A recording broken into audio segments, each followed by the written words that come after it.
Hinikayat ni Pangulong Ferdinand R. Marcos Jr. ang lahat ng ahensya ng gobyerno na magtipid sa pagkonsumo ng kuryente. Yan ang ulat ni R.R. Tubise.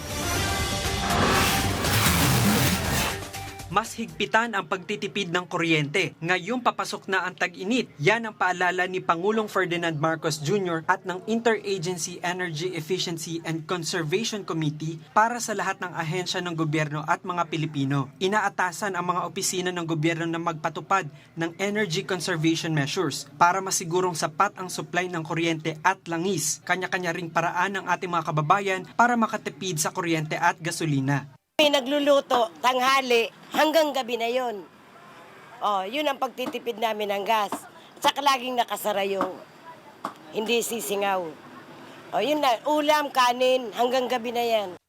Ang aircon namin, ginagamit namin 2 oras lang. Pagka yung may pupuntahan kayo at nag-iisa lang din naman, mas maganda na wag magdala ng sasakyan. Mag-commute na lang. Sa init ng panahon, di naman pwedeng lagi sa loob. Wala talagang tigil yung electric fan doon. Dito na lalabas para makatipid ng kuryente.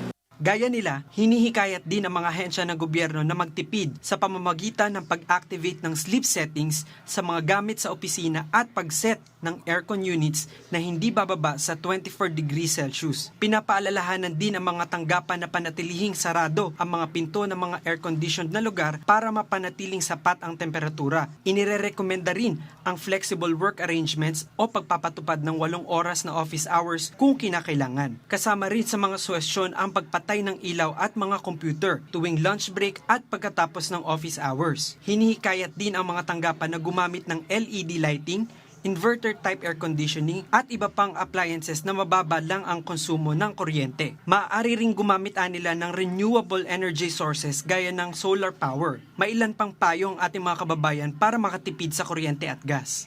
Kung ang sasakyan nila ay 4, baka pwedeng isa lang ang gamitin nila, maghatiran na lang sila. Yun, ang mas makakatipid.